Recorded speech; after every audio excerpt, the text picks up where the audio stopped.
Hello everyone, it's me, Tired. So I actually had a different video planned out for today, but my anxiety told me to never step outside of the house again, so welcome back. So for today's video, I want to tackle a subject that I actually tackled before in a previous video, mainly just regarding hip-hop though, but this time instead, I want to be able to tackle the musical longevity within the entire music scene. And I'm mainly just wanting to get into the point of how there's just a major lack of staying power within mainstream music, because I feel like within the past couple of years now, we truly have just missed that one artist that truly did redefine and just reshape genres. But before I really get into that, I want you to do something for me, right? I want you to close your eyes, and I'm gonna say a genre, right? And I want you to be able to say the first artist that comes to your mind when I say said genre. So, pop music. Hip-hop music. So when I said hip-hop, who was the first artist that you thought of? Be honest, was it Kanye, Drake, or Kendrick? More likely because of the recent drama that's probably happened, right? Or when I said pop, who was the first pop artist that you thought of? Was it like Taylor Swift or Michael Jackson? Or maybe if we're talking recency bias, it'd be like Sabrina Carpenter. But see, usually when people think of the artists of the main genres, they usually tend to miss out on the artists that have been popular within the last like 5 years. But the question is, why is that? Is it because it's too early to tell, or is it because they just haven't had enough of a long-lasting impact on the game? I mean, in this new era of entertainment, people are starting to consume pop culture at a faster rate than ever before. And due to that, there are new artists being pumped out constantly by the labels to be able to try and keep up with such a high demand. But also due to that, now we have so many artists coming out that are basically just copies and pastes of one another, with the only differences being is their ethnicity. Like, how many times do I have to see the whole rapping and singing shit in my R&B? Like, do y'all not get your hearts broken enough? I mean, what, did your ex tell you to make a SoundCloud account before they left you? Or what's up with the crazy rise in white women in pop music recently? I keep getting told about Olivia Rodrigo and Sabrina Carpenter like this is a CIA psyop experiment, even though when I actually have tried to listen to either one of these artists, they are like the true definition of very generic pop music that makes me want to go to sleep. But of course, the finger pointing can always be made towards the industry itself because capitalism. I mean, music executives have become a lot more desperate now to be able to pump out these new artists because they've realized people's attention spans have become a lot more shorter thanks to this new age of social media that's more about mindless scrolling and liking. I mean, even I became a victim of this with me burning through like 100 albums in the span of like 12 hours. So to cope with all of this change, we've seen artists such as Central C and Ice Spice be promoted so heavily as these artists that'll be part of just this whole new generation of hip-hop, when in reality these guys won't be remembered very positively, if at all, within the mainstream in like the next 10 years, like Drake, you know? It's like labels are going through this constant loop of trying to make a permanent face and then failing at that attempt, so then they just try something else and then they just fail at that as well.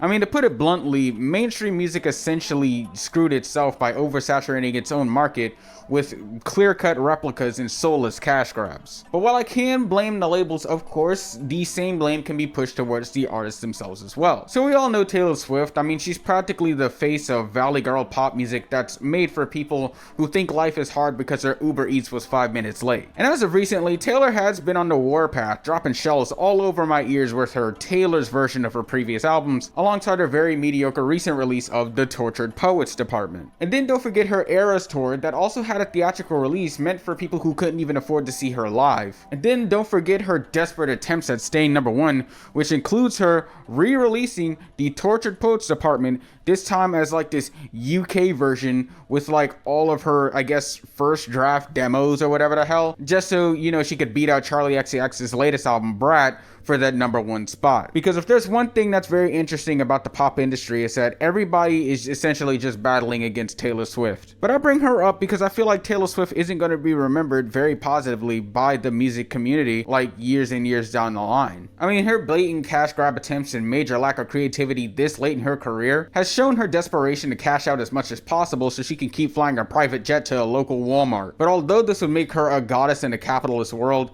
this, I feel, makes her kind of a sellout in the music industry. And she's not the only one either. I mean, take a look at BBL Drizzy and his past couple of releases. I mean, sure, he can pop up with a hit song, but it's been clear that ever since 2018, he's been using a certain formula that's just meant to get that quick a number one and then just move on, you know? I mean, just to even go down a tier, we could also even look at French Montana and the whole debacle that was Mac and Cheese 5, with him releasing so many different versions of his albums and songs that it totaled out to an over 100-track album. And I know you guys are probably thinking, well, why am I bringing up Drake and Taylor Swift? I mean, they're clear examples of staying power within the music industry, which you're not exactly wrong for thinking that. But the main problem comes in the fact of how they'll be remembered. And it's become clear that they don't really give too much of a shit about actually making good music, and more just about pushing their brand towards their naive listeners. Overall, while music fans have become more and more musically eclectic, at the same time, the industry is struggling to keep up with the demand that they created, and it's resulting in us being fed desperation attempts, uninspired work,